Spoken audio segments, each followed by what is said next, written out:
So hello and welcome back to our next video, that is video number 19। बहुत important video है आज का video इतना important है कि अगर ये वीडियो आप लोग नहीं देखोगे तो इसके आगे का आपको कुछ समझ में आने वाला नहीं है।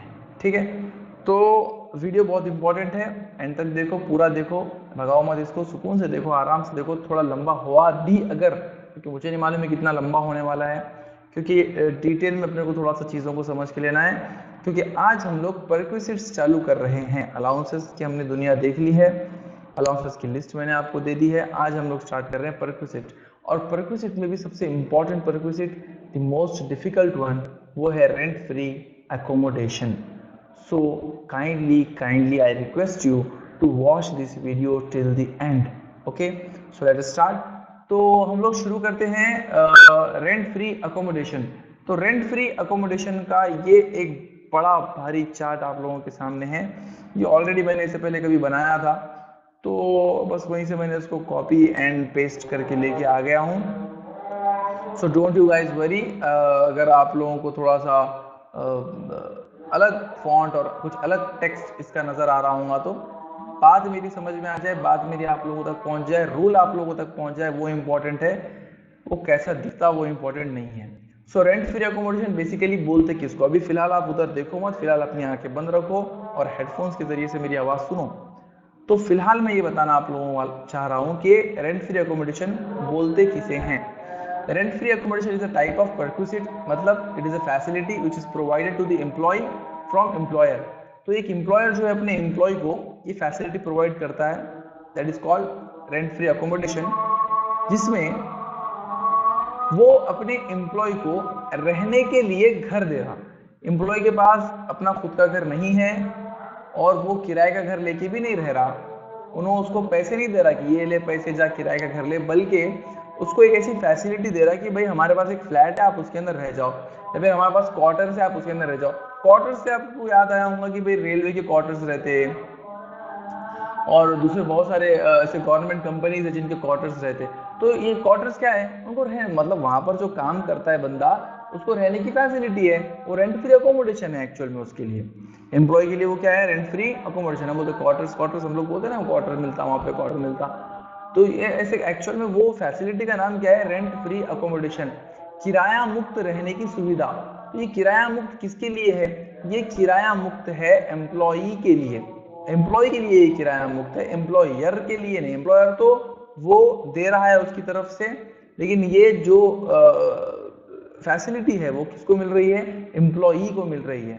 एकदम जबरदस्त पॉइंट है, बहुत तगड़ा है, बहुत स्ट्रॉन्ग है, बहुत हार्ड है, बहुत हार्ड। ठीक है, सो लेट अस स्टार्ट। मैं सबसे पहले स्टेप आपको समझाता हूं कि हम लोगों को करना क्या है। रेंट फ्री अकोमोडेशन के अंदर टोटल 3 स्टेप्स है। नीचे के चार्ट को मत देखो, अरे आंखें खोल दो, आंखें अगर बंद होंगी तो। अभी नीचे के चार्ट को बिल्कुल मत देखो। मैं सबसे पहले आप लोगों को जो एक लंबी ब्लैक कलर की रेश, ये वाली, ये जो एक लाइन है लंबी ब्लैक कलर की, ये लाइन के ऊपर वाली बात देखना है, ये लाइन के नीचे वाली बात अभी बिल्कुल मत देखो तुम लोग। ओके, ऊपर वाली बात देखो। तो क्या बोल रहा था, देखो, rent free accommodation, calculation of rent free accommodation, मतलब रेंट फ्री अकोमोडेशन उसको कैलकुलेट कैसे करना चाहिए, उसके स्टेप्स। ठीक है, step number 1, calculate the value of unfurnished house. Number 2, calculate the value of furniture. पहले अभी ये 2 स्टेप समझ के लो, तीसरे स्टेप पे मैं भी नहीं जा रहा, ये 2 बातें भी पहले समझ के लेंगे। Calculate the value of unfurnished house. Unfurnished का मतलब होता है ऐसा घर जिसमें फर्नीचर नहीं है। थोड़ी देर के लिए क्या करो, इस सारी चीजें भूल जाओ, अपने खुद के घर को इमेजिन करो। आपका जो घर है वो फर्निश्ड घर है, मेरे को मालूम है आप लोग उसके अंदर रह रहे, आप अगर फर्निश्ड है, फर्निश्ड मतलब आपके घर में फर्नीचर लगा हुआ है। अब आप बोलेंगे सर नहीं मेरे घर में फर्नीचर नहीं है, मेरे पास सोफा नहीं है, ये नहीं है, वो नहीं है, बेड नहीं है। इनकम टैक्स एक्ट में फर्नीचर उसको नहीं बोलते जिसको आप फर्नीचर समझ रहे। इनकम टैक्स ने ऑलमोस्ट ऑल घर में इस्तेमाल आने वाले अप्लायंस उसको फर्नीचर बोल दिया। जैसे कि सोफा, बेड, ये तो है हमारे हिसाब से फर्नीचर, लेकिन इनकम टैक्स के हिसाब से refrigerator, TV, washing machine, geyser, heater, सब, वैक्यूम क्लीनर, फिर अरे सब सब आरओ वाटर प्यूरिफायर सब फर्नीचर है इनकम टैक्स के हिसाब से, ठीक है। घर में जो भी अप्लायंस पर लगाते हैं, फैन बीन ये वो सब फर्नीचर में आ गया, ठीक है, ओके। तो अभी बात समझ के लो। तो उन्होंने क्या बोले, अनफर्निश्ड हाउस। तो मैं भी ये बोला कि तुम अपना खुद का घर इमेजिन करो और फर्नीचर की डेफिनेशन खुद की मत लो, फर्नीचर की डेफिनेशन ले लो इनकम टैक्स की। मतलब तुम्हारे घर में जो भी होम अप्लायंसेस है वो सब फर्नीचर है, ठीक है। अब वो तुम्हारा जो घर है वो फर्निश्ड घर है। अब उसमें से क्या करो, फर्नीचर निकाल दो। मतलब ये देखो ये घर है, ये घर है, इसमें से क्या करो, फर्नीचर निकाल दो, राइट, फर्नीचर निकाल दो। तो ये मेरे हाथ में क्या है, फर्नीचर है। क्या क्या है, मान लो ये रेफ्रिजरेटर है, ये वॉशिंग मशीन है, ये बेड है, ये कूलर है, ये एसी है, जो भी है ये फर्नीचर मैंने पूरा घर में से निकाल लिया। तुम्हारे घर में से निकाल लो, निकाल लिए। अब क्या बच गया, क्या बच गया, खाली घर बच गया। क्या बच गया, खाली घर बच गया। ये जो खाली घर है ना, जिसके अंदर फर्नीचर लगा हुआ नहीं है, ऐसे घर को बोलते हैं अनफर्निश्ड हाउस।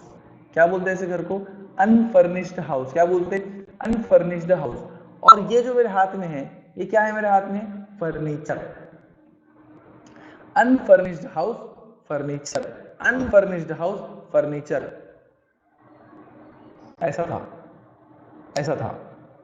मैं क्या किया, ऐसा कर दिया। ये घर, ये फर्नीचर, घर फर्नीचर, घर फर्नीचर, अनफर्निश्ड घर फर्नीचर, अनफर्निश्ड घर फर्नीचर, अनफर्निश्ड घर फर्नीचर। क्या बन गया, फर्निश्ड घर। अनफर्निश्ड घर नहीं है अभी, अब क्या बन गया, फर्निश्ड घर। ऐसा घर जिसमें फर्नीचर लगा हुआ है।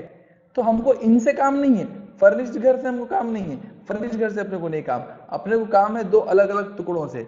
घर में से फर्नीचर निकाल दो, घर की वैल्यू अलग कैलकुलेट करना है और फर्नीचर की वैल्यू अलग से कैलकुलेट करना है। दोनों के वैल्यूज कैसे कैलकुलेट करना है, आपको अलग अलग कैलकुलेट करना है। सर कहीं को करने का है, फुकट में मिल जा रही ना अपने को रहने को, सही है, फैसिलिटी मिल रही, लेकिन वो फैसिलिटी आपको फुकट मिल रही। फुकट मिल रही इसका मतलब वो पैसे आपने खर्च नहीं किए, जो आपको सुविधा वहां पर मिली, इसका मतलब आपकी इनकम हुई। आपके पैसे कमाना ही इनकम नहीं है, बल्कि पैसे बचा लेना भी इनकम है, क्योंकि आपको फैसिलिटी मिल गई। आपके खुद के पैसे खर्चा नहीं हुए, अगर आप कहीं और जाके रहते तो पैसे खर्च होते थे, तो आपकी इनकम हो रही। तो इसलिए उसकी वैल्यूएशन निकाल के उतने पैसों के ऊपर टैक्स लेना जरूरी है। समझ में ये बात। सो हम लोगों को जब रेंट फ्री अकोमोडेशन आएगा तो आप लोगों को ये सबसे पहले देखना पड़ेगा कि जो घर एम्प्लॉय को दिया गया है वो घर कैसा है, वो घर कैसा है। कैसा है मतलब दो बातें हो सकती, या तो वो घर फर्निश्ड है, फर्निश्ड है, फर्निश्ड मतलब फर्नीचर भी लगे हुआ है और घर भी है। अनफर्निश्ड घर प्लस फर्नीचर, अनफर्निश्ड घर प्लस फर्नीचर मतलब फर्निश्ड घर। या फिर वो घर अनफर्निश्ड है, यानी कि उसमें फर्नीचर लगा हुआ नहीं है, सिर्फ दीवारें हैं, घर है, बस खत्म। समझ में क्या बात। तो आप लोगों को दो अलग अलग सेपरेट वैल्यूज कैलकुलेट करना है। फर्निश्ड, अनफर्निश्ड घर की वैल्यू अलग निकालेंगे और फर्नीचर की वैल्यू अलग निकालेंगे। फिर ये दोनों को ऐड करेंगे तो हमको पूरे घर की, फर्निश्ड घर की कितनी वैल्यू हुई वो समझ में आ जाएगा। तो देखो जरा क्या बोला इसने। अब स्टेप 1 में क्या करना है, स्टेप 1 में calculate the value of unfurnished house. ऐसा घर जिसमें फर्नीचर लगा हुआ नहीं है। आप बोलेंगे सर उन्होंने फर्निश्ड घर दिया तो फर्नीचर को निकाल लो अंदर से अलग से। पहले किसकी वैल्यू निकाल लो, अनफर्निश्ड घर की वैल्यू निकाल लो। तो calculate the value of unfurnished house, step 1। Step 2, calculate the value of furniture. Unfurnished house की वैल्यू कैलकुलेट करो, फर्नीचर की वैल्यू कैलकुलेट करो। स्टेप 3, ऐड करो स्टेप 1 एंड स्टेप 2। स्टेप 1 से जो वैल्यू आई, स्टेप 2 से जो वैल्यू आई, दोनों को ऐड करो, आपको taxable value of rent free accommodation मिल जाएगा। कितना पैसे की सुविधा इनको मिली, कितने पैसे की सुविधा इन्होंने उठाए, वो आपको मिल जाएगा। कितने पैसों की फैसिलिटी इनको मिली, कितने पैसों की सुविधा इन्होंने लिए, वो आंसर आपके सामने आ जाएगा। ठीक है। मैंने यहाँ पर अब 3 टुकड़े कर दिए। देखो स्टेप 1 कैसे कैलकुलेट करना है, ये एक चार्ट है पूरा, ये स्टेप 1 का ये पूरा पोर्शन है यहाँ से यहाँ तक। ओके, ये यहाँ से ये पूरा ये यहाँ तक। स्टेप 2 बोले तो ये ऑरेंज कलर का जो बॉक्स आपको नजर आ रहा, ये स्टेप 2 है। और ये स्टेप 3 जो आपको नीचे ये जांभळ्या रंगाचं तुम्हाला हे बॉक्स दिसायले ते स्टेप 3 आहे।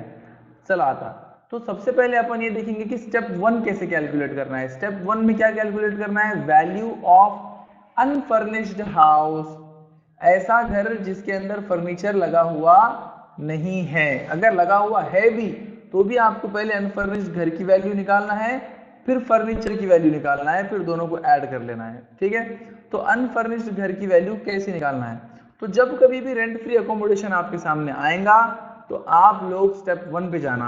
स्टेप 1 में जाके बोलना कि मैं आया हूं यहाँ पर अनफर्निश्ड घर की वैल्यू निकालने।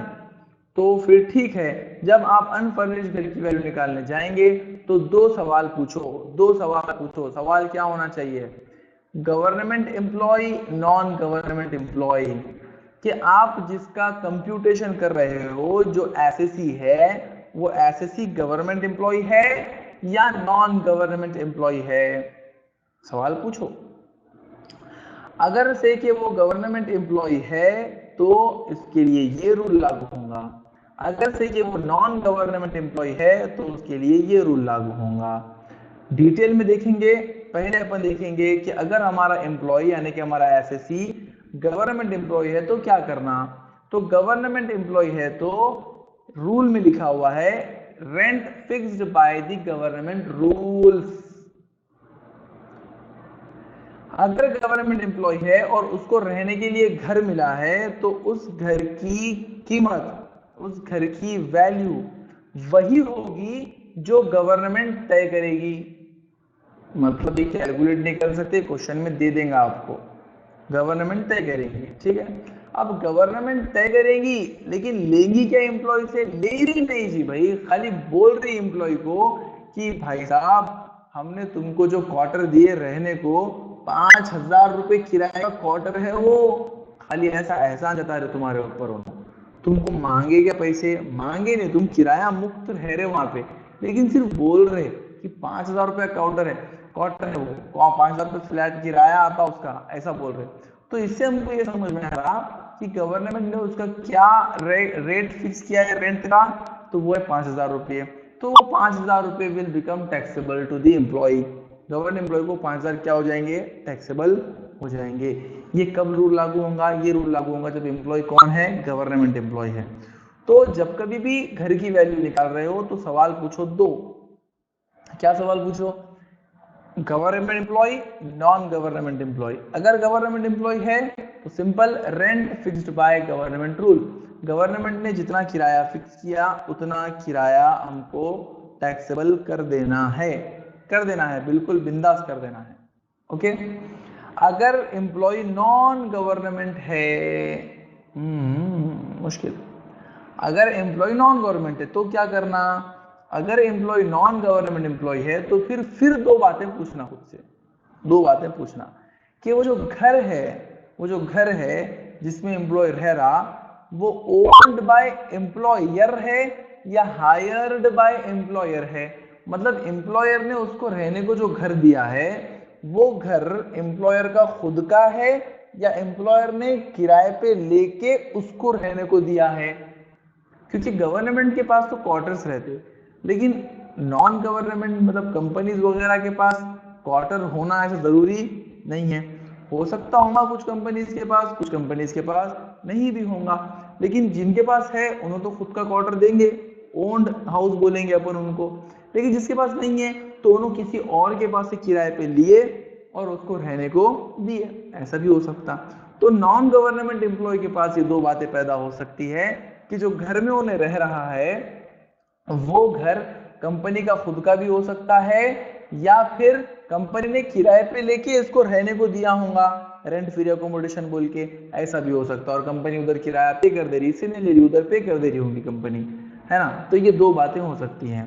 तो अगर नॉन गवर्नमेंट एम्प्लॉय जिस घर में रह रहा है वो घर अगर कंपनी का खुद का है, कंपनी का खुद का है, तो आप लोगों को based on population of city के हिसाब से रूल लगाना पड़ेगा। किसके हिसाब से रूल लगाना है? पॉपुलेशन ऑफ दैट सिटी, जिस शहर में उन्होंने रह रहा है वो शहर की पॉपुलेशन के हिसाब से रूल लगाना है। क्या रूल रहेगा?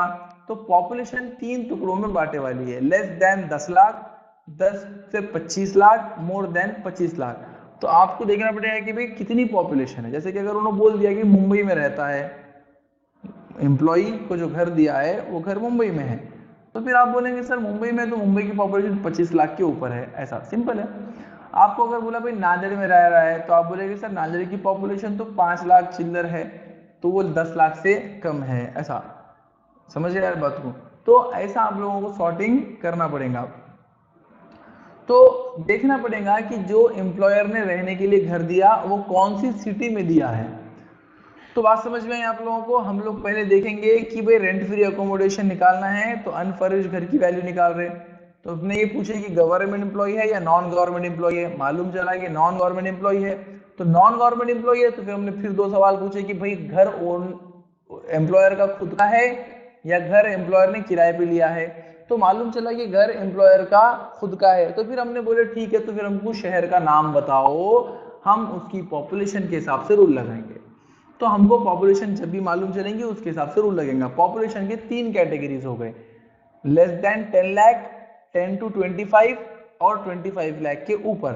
अगर 10 लाख से कम पॉपुलेशन है तो रूल लगेगा 7.5% ऑफ सैलरीज टैक्सेबल। कितना रूल लगेगा इनको, कितना वैल्यू निकलेगा इनके घर का? 7.5% ऑफ सैलरी। अब फिर से वर्ड आया है सैलरी, इसके लिए हम लोगों ने जैसा एचआरए में कैलकुलेट किए थे मीनिंग ऑफ सैलरी, वैसे यहाँ पर भी करना पड़ेगा, देखेंगे आगे, लेकिन अभी नहीं।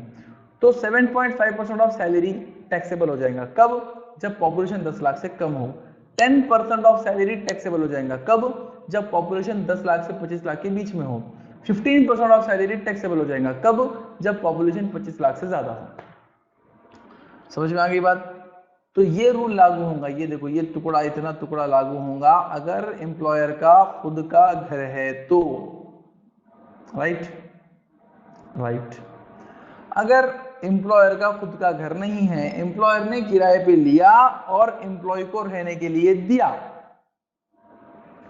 अगर ये बात हो जाए तो फिर 2 बातें आ जाएंगी, 2 बातें आ जाएंगी। बात number 1, actual rent paid by the employer. अब क्योंकि एम्प्लॉयर ने किराए पे, तो एम्प्लॉयर कोई किराया भर रहा होगा, एम्प्लॉयर भर रहा है, एम्प्लॉय से ले रहा नहीं उन्होंने, एम्प्लॉयर भर दे रहा किराया उसका, तो कुछ किराया भर रहा होगा वो एम्प्लॉयर उधर ऊपर किराया भर रहा होगा उसको, तो वो किराया उन्होंने जितना भर रहा है वो, बात नंबर 1। बात नंबर 2 है 15% ऑफ सैलरी, 15% सैलरी के, ये दोनों में से which ever is less is taxable. दोनों ही टैक्सेबल हो जाएंगे क्योंकि 2 सेम कंडीशन आ रही हैं एक ही वक्त में। यहाँ पे तो सिचुएशन अलग अलग है, 10 लाख से कम को ये, 10 से 25 को ये, 25 के ऊपर ये, तीनों एक साथ किसी एक सिटी पे नहीं आ सकते, लेकिन ये एक वक्त में एक साथ आ रही है, इसलिए ये दोनों और में है एक दूसरे के। या तो actual rent paid by employer या तो 15% ऑफ सैलरी, दोनों में से विचएवर इज लेस, जो छोटा आएगा दैट विल बी टैक्सेबल, उतना टैक्सेबल हो जाएगा, वो आंकड़ा क्या हो जाएगा? टैक्सेबल हो जाएगा। तो ये है पूरा का पूरा स्टेप 1 का रूल, इस तरीके से आपका आंसर आएगा। लेकिन यहाँ पर वर्ड आया सैलरी, यहाँ पर वर्ड आया सैलरी, यहाँ पर वर्ड आया सैलरी, यहाँ पर एक वर्ड आया सैलरी। तो इन सैलरी का मतलब क्या है? इन सैलरी का मतलब निकालने के लिए आप लोगों को निकालना पड़ेगा meaning of salary for rent free accommodation, जैसा हम लोगों ने एचआरए में निकाले थे। तो मीनिंग ऑफ सैलरी अगर आप लोगों को निकालना है रेंट फ्री अकोमोडेशन का, तो आपको 7 बातों का टोटल करना है। कितनी बातों का टोटल करना है? 7 बातों का। बात नंबर 1 है बेसिक पे, बात नंबर 2 है डीए कंडीशनल, ये बात हुई है अपनी इससे पहले। बात नंबर 3 है कमीशन, बात नंबर 4 है बोनस, बात नंबर 5 है फीस, बात नंबर 6 है all taxable allowances. All taxable allowances, taxable allowances मतलब जो जो अलाउंसेस टैक्सेबल हो गए, जितना जितना आंकड़ा टैक्सेबल हो गया सब ले लेना है, लेकिन किसको छोड़ के? एक्सेप्ट डीए, डीए को छोड़ के, डीए छोड़ के बाकी सब अलाउंसेस टैक्सेबल अलाउंसेस ले लेना है। और एनी अदर कैश पेमेंट, या फिर इनके अलावा अगर कोई कैश पेमेंट उसको हुई है तो वो भी। ये सातों बातों की टोटल कर लेना है। अगर ये सातों बातों की टोटल कर लेते हैं तो आपको salary for rent free accommodation मिल जाएगा। तो ये जो आंकड़ा यहाँ आने वाला है वो आंकड़े का 7.5%, ये आंकड़े का 10%, ये आंकड़े का 15%, ये आंकड़े का 15%, ऐसा रूल में लिख जाना है आपको। तो ये है पूरा स्टेप 1। तो ये पूरा स्टेप 1 कैलकुलेट कर देने के बाद में हमको जो मिलेगा वो मिलेगा रेंट फ्री अकोमोडेशन का अनफर्निश्ड घर का वैल्यू, अनफर्निश्ड घर का। अभी फर्नीचर का निकालना बाकी है। अनफर्निश्ड घर का वैल्यू आ गया, खुशियां मनाओ, बहुत अच्छी बात है। अब स्टेप 2 के ऊपर अपन बढ़ेंगे। स्टेप 2 में हमने क्या निकालना है, calculate the value of furniture. Step 2 में फर्नीचर की वैल्यू निकालने की है, फर्नीचर की। तो फर्नीचर की वैल्यू कैसे निकालना, अनफर्निश्ड घर की वैल्यू आ गई, मान लो कुछ भी आ गई, 1 लाख, 2 लाख, 1.5 लाख, 50,000, 30,000, 20,000, कुछ तो वैल्यू आ गई। एग्जाम्पल के लिए पकड़ लो 25,000 वैल्यू आ गई घर की, ठीक है। अब निकालना है फर्नीचर की वैल्यू। फर्नीचर की वैल्यू कैसा निकालना है हमारे को, तो फर्नीचर की वैल्यू निकालने के लिए फिर दो बातें आएंगी, दो बातें आएंगी। अब फर्नीचर की वैल्यू निकालना तो government employee, non government employee, वो कुछ भी नहीं, ये सब करके अपन ये रूल का आंसर निकाल लिया। लेकिन ये वाला जो है ये गवर्नमेंट को भी अप्लाई हो सकता और नॉन गवर्नमेंट को भी अप्लाई हो सकता। तो value of furniture upon calculate कर रहे हैं, फर्नीचर की वैल्यू अपन लोग कैलकुलेट कर रहे हैं। तो दो बातें आपको देखना है कि फर्नीचर एम्प्लॉयर ने खुद ने खरीद के लाया है, यानी कि फर्नीचर एम्प्लॉयर का खुद का है, या फिर एम्प्लॉयर ने वो फर्नीचर किराए पे लाके लगाया। दोनों भी बातें हो सकती, बिल्कुल हो सकती। एम्प्लॉयर फर्नीचर खुद का खरीद के लाके भी आपको लगा के दे सकता घर में, या फिर उन्होंने किराए पे भी ला के लगा के आपको दे सकता। तो क्या किया उसने वो आप लोगों को देखना पड़ेगा। तो अगर उसने खुद का फर्नीचर लाके लगाया है, खुद का फर्नीचर, तो आपको लेना है 10% ऑफ फर्नीचर कॉस्ट। फर्नीचर की कीमत का, जितने रुपए का उसने फर्नीचर लगाया उसका 10% ले लेना वैल्यू बोल के। एग्जाम्पल, 50,000 रुपए का फर्नीचर लाया, 50,000 रुपए का फर्नीचर लगा के दिया उसने, तो खुद का खरीद के लाके लगाया। तो आप बोलना जब कैलकुलेट करोगे तो फर्नीचर की वैल्यू कैसे निकालना, 50,000 का 10%, 5,000, खत्म, टैक्सेबल। ये 5,000 लिख जाके अनफर्निश्ड घर की वैल्यू में ऐड कर देना। ये अनफर्निश्ड घर, ये फर्नीचर, फर्नीचर खरीद के लाया कहते 50,000 रुपये का। तो 50,000 के फर्नीचर का कितना वैल्यू लेंगे, 10% वैल्यू लेना है अपने को। तो 10% ऑफ फर्नीचर कॉस्ट, फर्नीचर की कीमत का 10%, 50,000 का 10% आया 5,000। इसे समझो आंसर आया ऊपर, ऊपर का खेल तमाशा स्टेप 1 का करके, इससे आंसर आया 25,000। तो ये 25 और 5 मिला दो, ये आपकी स्टेप 3, 25 और 5 ऐड कर दो, ये स्टेप 3 है। कितना हो गया, 30,000। तो 30,000 है इनका taxable value for rent free accommodation, right.